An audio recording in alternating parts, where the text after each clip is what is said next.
Bismillahirrahmanirrahim. Here is Taimur Hamid and you're watching me on my YouTube channel Universe of Physics. Dear students, आज हम जो topic discuss करेंगे वो हमारे पास है इलेक्ट्रिकल रेजिस्टेंस।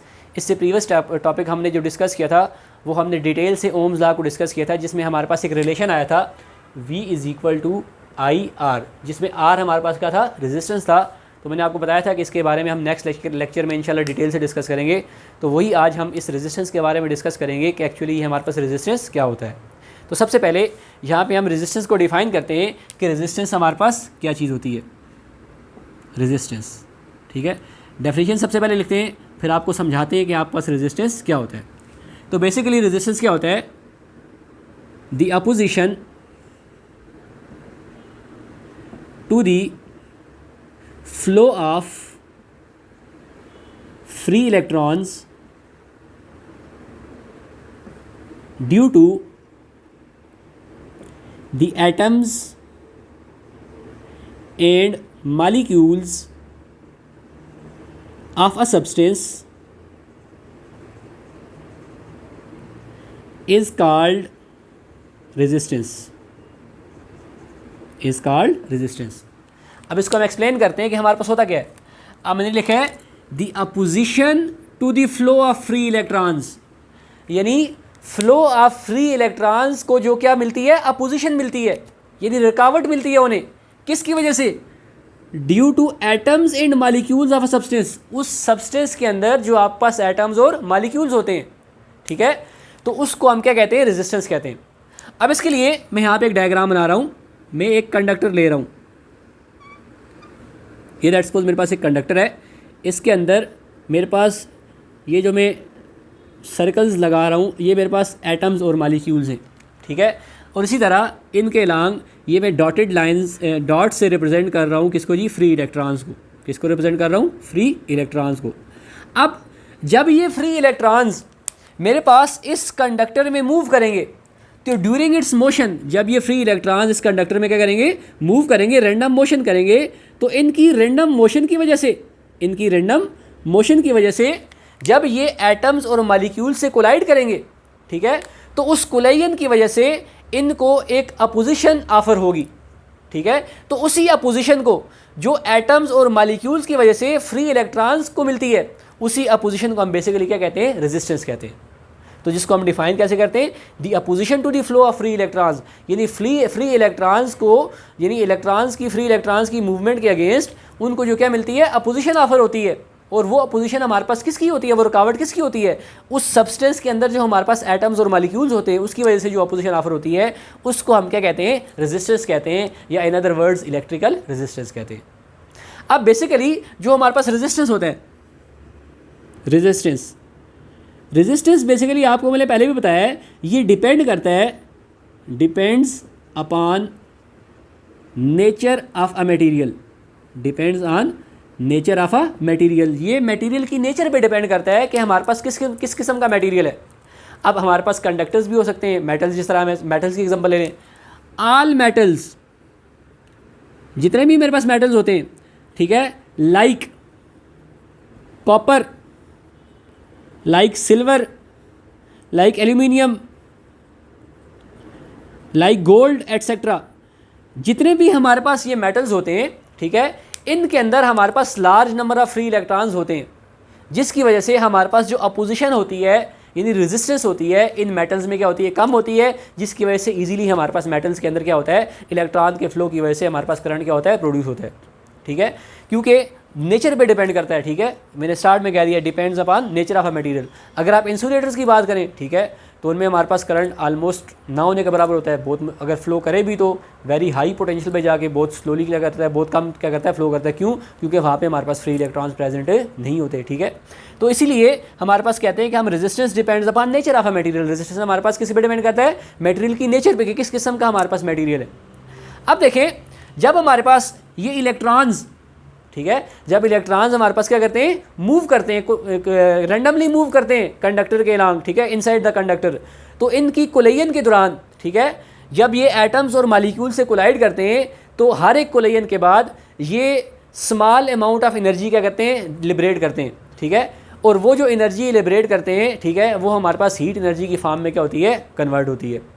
जब ये इलेक्ट्रॉन्स क्या करते हैं, कोलाइड करते हैं रैंडमली एटम्स और मालिक्यूल के साथ, ठीक है, तो ये अपनी एनर्जी को डेसिपेट करते हैं कोलिजन्स के दौरान, ठीक है। तो जो इनकी एनर्जी डेसिपेट होती है वो हम इस कंडक्टर के लॉन्ग लिबरेट होती है विद स्मॉल, हर एक कोलिजन के बाद जो एनर्जी लिबरेट होती है वो small amount of heat energy में क्या होती जाती है, कन्वर्ट होती जाती है, ठीक है। तो इसकी वजह से हम यहाँ पे कह भी सकते हैं कि रेजिस्टेंस जो हमारे पास बेसिकली है, रेजिस्टेंस हमारे पास is the electrical friction. Resistance हमारे पास क्या प्रोड्यूस करता है, एक इलेक्ट्रिक फ्रिक्शन प्रोड्यूस करता है। The resistance is the electric friction. जिस तरह फ्रिक्शन की वजह से हमें हीट प्रोड्यूस होती है, तो इसी तरह यहाँ पे जब इलेक्ट्रॉन्स हमारे पास एटम्स और मॉलिक्यूल से रेंडमली कंटिन्यूसली कोलाइड कर रहे होते हैं, तो वो हर एक कोलिजन के बाद हमारे पास हीट को क्या करते हैं, वो प्रोड्यूस करते हैं with a small amount of heat, वो क्या करते हैं, प्रोड्यूस करते हैं, लिबरेट करते हैं, ठीक है। जिसकी वजह से हम कह सकते हैं कि the resistance is the electric friction, ठीक है, offered due to substance, offered by a substance, offered by a substance. यानी कि रेजिस्टेंस हमारे पास क्या होती है, बेसिकली एक इलेक्ट्रिक फ्रिक्शन होती है जो एक सब्सटेंस में क्या की जाती है, ऑफर्ड की जाती है, विच प्रोड्यूसेस हीट, जो क्या प्रोड्यूस करती है, हीट प्रोड्यूस करती है with the flow of current, current के फ्लो करने के साथ साथ, with the flow of current, यानी करंट के फ्लो करने के साथ साथ उस सब्सटेंस के अंदर हमारे पास कोलिजन की वजह से हीट भी क्या होती है, प्रोड्यूस होती है, जिसकी वजह से हम कहते हैं कि रेजिस्टेंस हमारे पास क्या है, resistance is basically the electric friction. ये हमारे पास एक इलेक्ट्रिक फ्रिक्शन भी है। अब अगर हम रेजिस्टेंस की मैथमेटिकल फॉर्म की तरफ जाएं तो by using Ohm's law, by using Ohm's law, Ohm's law के अकॉर्डिंग वी हमारे पास किसके इक्वल होता है, V is equal to I R. यहाँ से अगर आर की हम वैल्यू फाइंड करें तो R is equal to V divided by I. R मेरे पास किसकी इक्वल होता है, वी ओवर आई की इक्वल होता है, जिसमें आर मेरे पास रेजिस्टेंस, वी वोल्टेज, आई मेरे पास क्या है, करंट। तो यहीं से हम इस रेजिस्टेंस की ऐसा यूनिट फाइंड करते हैं, यहीं से हम इस रेजिस्टेंस की क्या फाइंड करते हैं, ऐसा यूनिट फाइंड करते हैं। तो जब रेजिस्टेंस की हम ऐसा यूनिट फाइंड करते हैं तो वोल्टेज की यूनिट क्या है, वोल्ट, ठीक है, करंट की क्या है, एम्पेयर, ठीक है। तो हमारे पास क्या आ जाता है, वोल्ट पर एम्पेयर, और ये जो वोल्ट पर एम्पेयर है ये मेरे पास किसकी इक्वल होती है, ओम के इक्वल होती है। ये किसकी इक्वल होती है, ओम के, और इसको सिंबॉलिकली हम एक सिंबल से रिप्रेजेंट करते हैं, और ये सिंबल हमारे पास किसकी होती है, ओमेगा की होती है। किसकी सिंबल होती है, ओमेगा की। तो यहाँ से हमें पता चलता है कि जो हमारे पास रेजिस्टेंस है इसकी ऐसी यूनिट क्या है, हमारे पास ओम है, और ओम हमारे पास किसकी इक्वल होती है, वोल्ट पर एम्पेयर की इक्वल होती है। अब इसी तरह यहाँ से हम ओम को भी डिफाइन कर सकते हैं। अगर आपसे कोई कहे डिफाइन ओम, तो ओम को हम कैसे डिफाइन करें जी, यहाँ पे मैं ओम को डिफाइन कर लेता हूँ, ओम। अब बेसिकली ओम मेरे पास इक्वल किसके होता है, ohm is equal to volt per ampere, ठीक है। अब यहाँ से मैं ओम को कैसे डिफाइन करूँगा, if a 1 volt of potential difference is applied across the end of conductor, जब किसी भी कंडक्टर के अक्रॉस हम 1 वोल्ट पोटेंशियल डिफरेंस अप्लाई करें and it produces a current of 1 ampere, और उस 1 वोल्ट पोटेंशियल डिफरेंस की वजह से जो उस कंडक्टर के इनसाइड करंट प्रोड्यूस हो वो कितना हो, 1 एम्पेयर हो, then resistance is said to be 1 ohm. उस वक्त जो हमारे पास रेजिस्टेंस होगा वो क्या होगा, 1 ओम होगा। तो यहाँ पे हम लिख लेते हैं, if 1 volt of potential difference is applied across the ends of conductor and it produces a current of 1 ampere, then the resistance is said to be 1 ohm। उस वक्त जो हमारे पास रेजिस्टेंस होगी वो कितनी होगी, 1 ओम होगी। तो इसको फिर हम इस तरह भी लिखते हैं, 1 ohm is equal to 1 volt over 1 ampere. ये हमारे पास किसकी डेफिनेशन आ जाती है, ओम की डेफिनेशन आ जाती है। अब इसके बाद हम नेक्स्ट जो इसका टॉपिक डिस्कस करेंगे, factors on which resistance depend. उन फैक्टर्स को हम डिस्कस करेंगे जिस पे हमारे पास रेजिस्टेंस क्या करती है, डिपेंड करती है। तो नेक्स्ट हेडिंग हम यहाँ पे डिस्कस करेंगे, factors on which resistance depends, यानी उन फैक्टर्स को हमने यहाँ पे डिस्कस करना है जिस पे हमारे पास, जिन पे रेजिस्टेंस क्या होती है, डिपेंड्स होती है। Resistance depends on following factors. Resistance हमारे पास फॉलोइंग फैक्टर्स पे क्या करती है, डिपेंड करती है। सबसे पहली बात, पहला फैक्टर, अब देखें, लेट्स सपोज मेरे पास ये एक वायर है जिसकी लेंथ मेरे पास 2 मीटर है, ठीक है। अब अगर मैं एक और वायर ले लूँ जिसकी लेंथ मेरे पास क्या हो जाए, 5 मीटर हो जाए, ठीक है।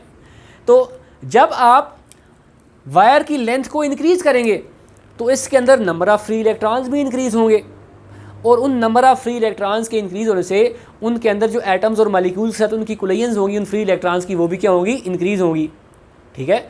मैंने क्या ले ली, 2 लेंथ वायर की लेंथ, डिफरेंट लेंथ्स की वायर ले ली, एक की लेंथ 2 मीटर, एक की लेंथ 5 मीटर। अब देखें, जो 5 मीटर लेंथ की मेरे पास वायर होगी इसके अंदर नंबर ऑफ़ फ्री इलेक्ट्रॉन्स भी ज़्यादा होंगे, ठीक है। दोनों सेम मटेरियल की बनी हुई हैं तो इसके अंदर नंबर ऑफ़ फ्री इलेक्ट्रॉन्स भी क्या होंगे, ज़्यादा। तो जब नंबर ऑफ़ फ्री इलेक्ट्रॉन्स ज़्यादा होंगे तो वो उनकी जो कोलिजन्स होगी उन फ्री इलेक्ट्रॉन्स की एटम्स और मॉलिक्यूल से इस वायर के अंदर, वो भी हमारे पास क्या होगी, ग्रेटर होगी। इट्स मीन कि अगर हम लेंथ को इंक्रीज़ करें और उस लेंथ के इंक्रीज़ करने से हमारे पास रेजिस्टेंस भी क्या होगी, इंक्रीज़ होगी, ठीक है। तो पहला फैक्टर ये है, the resistance of a conductor is directly proportional to the length. यानी जो रेजिस्टेंस ऑफ अ कंडक्टर होती है वो डायरेक्टली प्रोपोर्शनल हमारे पास किसकी होती है, to the length of conductor. वो डायरेक्टली प्रोपोर्शनल हमारे पास किसकी होती है, कंडक्टर की लेंथ की इक्वल होती है। अगर हम लेंथ को इंक्रीज़ करेंगे, ठीक है, रेजिस्टेंस भी इंक्रीज़ होगी। अगर कंडक्टर की लेंथ को डिक्रीज़ करेंगे तो उसके अलावा हमारे पास रेजिस्टेंस भी क्या होगी, डिक्रीज़ होगी। तो यहाँ से हम लिख सकते हैं कि resistance is directly proportional to length of a conductor. Number 2 factor, दूसरा फैक्टर। अब देखें, मेरे पास ये एक कंडक्टर है, इसका एरिया लेट्स सपोज मेरे पास 2 मीटर स्क्वायर है इसका एरिया, ठीक है। इसका एरिया मेरे पास कितना है, 2 मीटर स्क्वायर। अब मैं एक और कंडक्टर लेता हूँ जिसका एरिया मेरे पास 5 मीटर स्क्वायर है, ठीक है। अब देखें, जो मेरे पास ये 5 मीटर स्क्वायर वाला एरिया है, या इसको आप इस तरह मैं आपको एक्सप्लेन करता हूँ। ये मेरे पास एक रोड है, ठीक है, जिससे मेरे पास एट अ टाइम 3 गाड़ियाँ गुजर रही हैं, ठीक है। अब इसी रोड को अगर मैं वाइड कर देता हूँ तो ये 3 गाड़ियाँ मेरे पास जो होंगी ईजिली इधर से क्या करेंगी, गुजरेंगी, ठीक है। यही कंडीशन मेरे पास इधर होती है कि जितना आप एरिया को इंक्रीज़ कर देंगे, जितना आप एरिया को कर देंगे, इंक्रीज़ कर देंगे, करंट को फ्लो करने के डिफरेंट पास आ जाएंगे। करंट के फ्लो करने के हमारे पास क्या आ जाएंगे, डिफरेंट पास आ जाएंगे, जिसकी वजह से करंट हमारे पास क्या होगा, ईजिली फ्लो कर जाएगा। तो एरिया को इंक्रीज़ करने से रेजिस्टेंस हमारे पास क्या हो जाएगी, डिक्रीज़ हो जाएगी।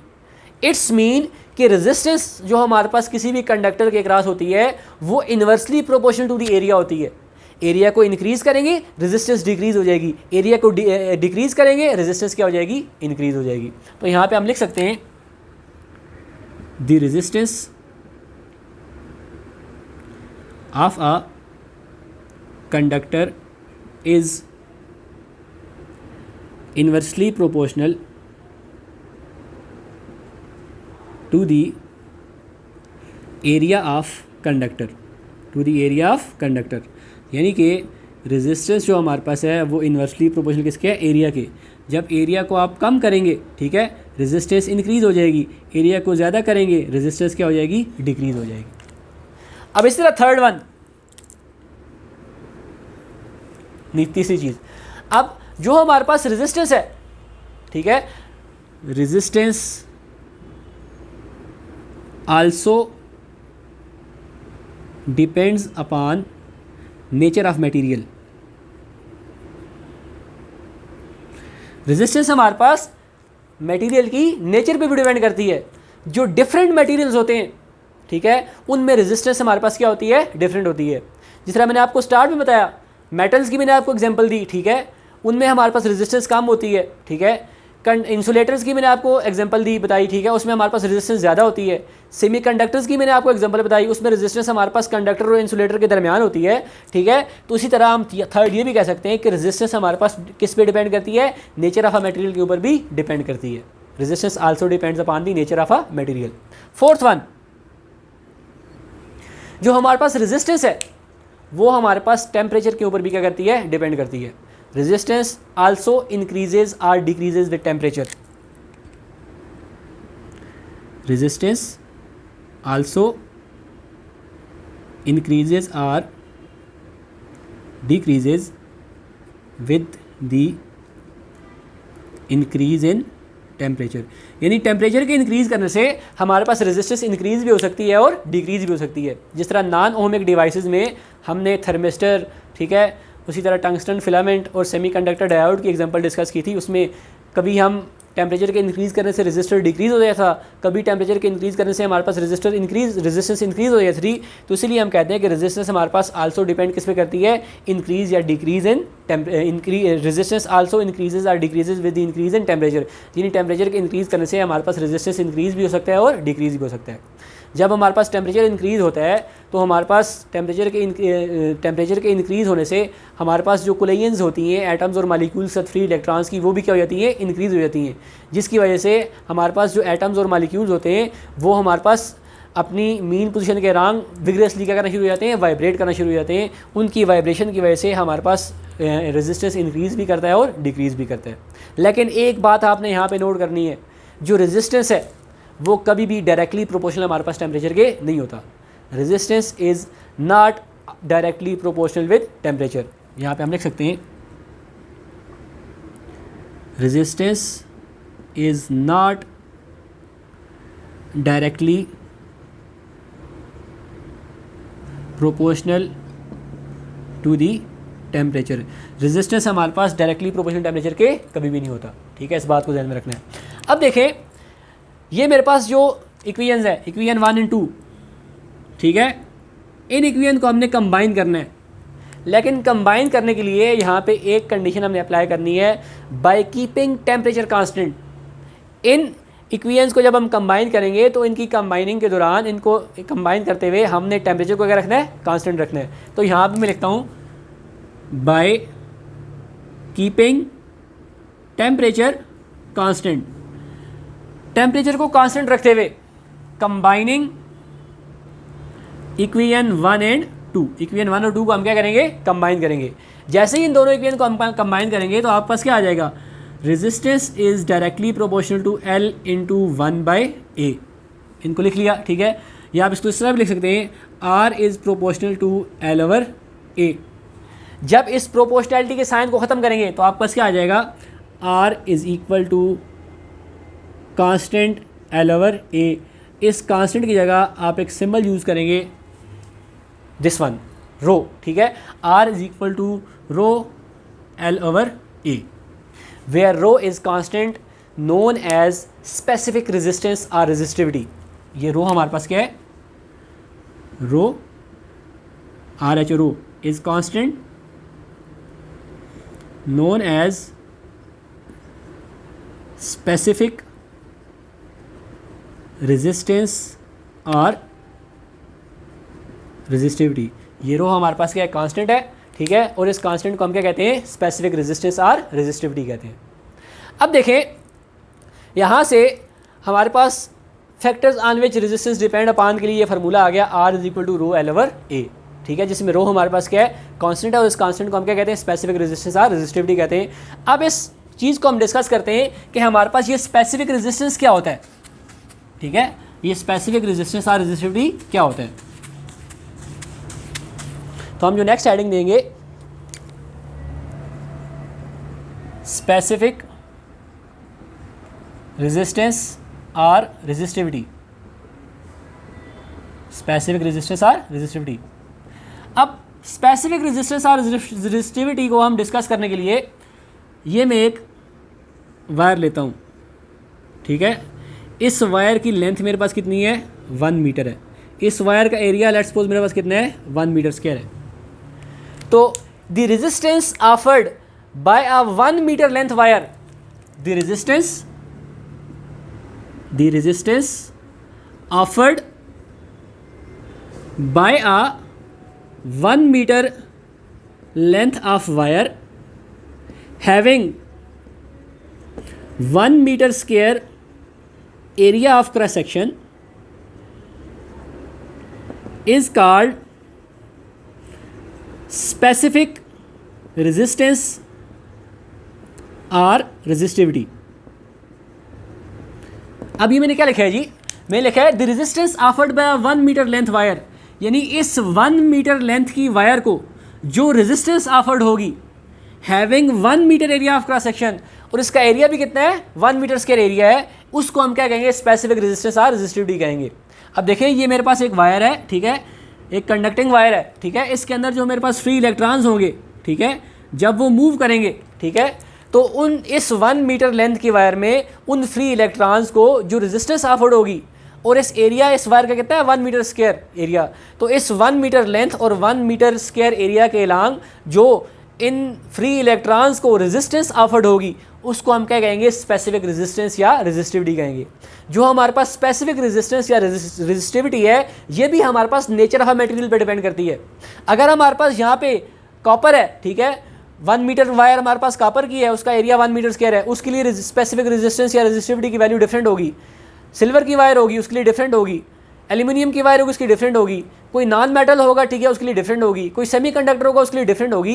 तो हर एक मटेरियल के लिए स्पेसिफिक रेजिस्टेंस या रेजिस्टिविटी की जो वैल्यू होती है वो हमारे पास क्या होती है डिफरेंट होती है, और वो डिपेंड किस पे करती है कि हमारे पास किस नेचर ऑफ मटेरियल मीडियम का मटेरियल है हमारे पास।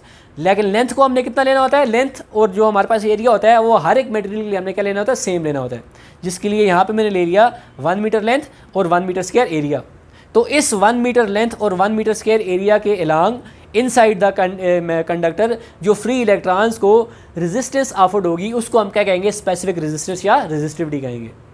अब देखें अगर हम मेटल्स और एलाइज की बात करें, मेटल्स एंड एलाइज, एलाइज हमारे पास कम्बिनेशन ऑफ मेटल्स जो होता है, ठीक है। अब मेटल्स या एलाइज में हमारे पास जो नंबर ऑफ फ्री इलेक्ट्रॉन्स होते हैं वो ज़्यादा होते हैं, ठीक है, और हमारे पास यहाँ पे रेजिस्टेंस जो होती है या स्पेसिफिक रेजिस्टिविटी जो होती है वो क्या होती है कम होती है, जिसकी वजह से हमारे पास करंट इजीली क्या करता है फ्लो करता है। In metals and alloys they have large number of free electrons due to which specific resistance और रेजिस्टिविटी इज लेस, जिसकी वजह से हमारे पास स्पेसिफिक रेजिस्टेंस या रेजिस्टिविटी इसको हम कहते हैं वो क्या होती है लेस होती है, due to which current flow easily, इसकी वजह से करंट हमारे पास क्या होता है इजीली फ्लो करता है, ठीक है। तो मेटल्स और एलाइज के अंदर हमारे पास large number of free electrons होने की वजह से स्पेसिफिक रेजिस्टेंस या रेजिस्टिविटी हमारे पास जो होती है वो क्या होती है कम होती है, जिसकी वजह से करंट हमारे पास क्या होता है इजीली फ्लो होता है। और मेटल्स में या एलाइज में जो हमारे पास स्पेसिफिक रेजिस्टेंस होती है वो ऑलमोस्ट हमारे पास होती है 10⁻⁴ ओम मीटर होती है, वो हमारे पास कितनी होती है ऑलमोस्ट 10⁻⁴ ओम मीटर होती है, ठीक है, जिसकी वजह से इनमें करंट हमारे पास इजीली क्या करता है फ्लो करता है। अब मेटल्स के अलावा अगर हम इंसुलेटर्स की बात करें, इंसुलेटर्स में, अब इंसुलेटर्स में हमारे पास स्पेसिफिक रेजिस्टेंस या रेजिस्टिविटी जो होती है, ठीक है, वो ग्रेटर अमाउंट में होती है, वो क्या होती है हमारे पास ग्रेटर अमाउंट में होती है, जिसकी वजह से उनमें से करंट हमारे पास इजीली फ्लो नहीं करता, जिसकी वजह से हम उनको कहते हैं ये बैड कंडक्टर ऑफ क्या है हमारे पास इलेक्ट्रिसिटी है। और इसी तरह हमारे पास इंसुलेटर्स के अंदर जो स्पेसिफिक रेजिस्टेंस या रेजिस्टिविटी है इसकी वैल्यू हमारे पास कितनी होती है अराउंड अबाउट 10⁻⁴ ओम मीटर होती है, ये हमारे पास as compare to this larger है, ठीक है, जिसकी वजह से इधर हमारे पास रेजिस्टिविटी की वैल्यू क्या होती है ज़्यादा होती है, जिसकी वजह से करंट हमारे पास इजीली फ्लो नहीं करता। इसी तरह हमारे पास सेमीकंडक्टर्स की अगर हम बात करें, किसकी बात करें सेमीकंडक्टर्स की। अब सेमीकंडक्टर्स की जो हमारे पास रेजिस्टिविटी होती है या स्पेसिफिक रेजिस्टेंस होती है वो in between conductors and insulators होती है, वो कंडक्टर्स और इंसुलेटर के क्या होती है दरमियान में होती है, ठीक है, और वो कितनी होती है हमारे पास 10⁻⁻² ओम मीटर होती है, ऑलमोस्ट क्या होती है 10⁻⁻² ओम मीटर, वो भी कम होती है। इसमें हमारे पास जो करंट है वो हमारे पास क्या करता है एज़ कम्पेयर टू दिस, ठीक है, हमारे पास इसमें भी क्या करता है फ्लो करता है, लेकिन सबसे इजी हमारे पास करंट किस में फ्लो करता है मेटल्स के अंदर यानी कंडक्टर्स के अंदर फ्लो करता है, उसके बाद हमारे पास सेमीकंडक्टर्स आते हैं, और सबसे कम या बल्कि ना होने के बराबर हमारे पास करंट किस में फ्लो करता है इंसुलेटर में फ्लो करता है, और उनकी रेजिस्टिविटी की वैल्यू हमारे पास कुछ इस तरह है, कंडक्टर्स के लिए 10⁻⁴ ओम मीटर, सेमीकंडक्टर्स के लिए 10⁻⁻² ओम मीटर और इंसुलेटर्स के लिए 10⁻⁴ ओम मीटर।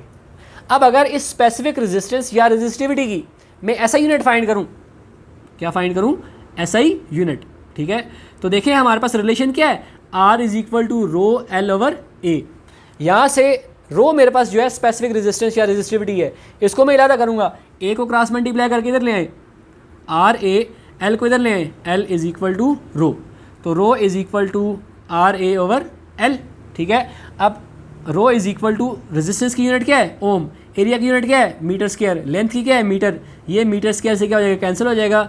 तो हमारे पास जो रेजिस्टेंस या रेजिस्टिविटी या स्पेसिफिक रेजिस्टेंस है, इसकी ऐसे यूनिट हमारे पास क्या आ गई, ओम मीटर। तो ये हमारे पास डिटेल डिस्कशन थी इलेक्ट्रिकल रेजिस्टेंस के बारे में, फैक्टर्स ऑफ रेजिस्टेंस के बारे में, ठीक है, स्पेसिफिक रेजिस्टेंस और रेजिस्टिविटी के बारे में, ठीक है, हमने डिटेल से डिस्कशन की। इसके अलावा किसी किस्म की कोई डिफ़िकल्टी, कोई प्रॉब्लम हो तो आप कमेंट सेक्शन में लाजमी पूछ सकते हैं। इससे नेक्स्ट जो हमारा टॉपिक होगा वो कंडक्टेंस, ठीक है, और effect of temperature on conductance, या उसके बारे में हम इंशाल्लाह डिस्कस करेंगे। तब तक के लिए आपसे इजाज़त चाहेंगे। अल्लाह हाफिज़, थैंक यू वेरी मच।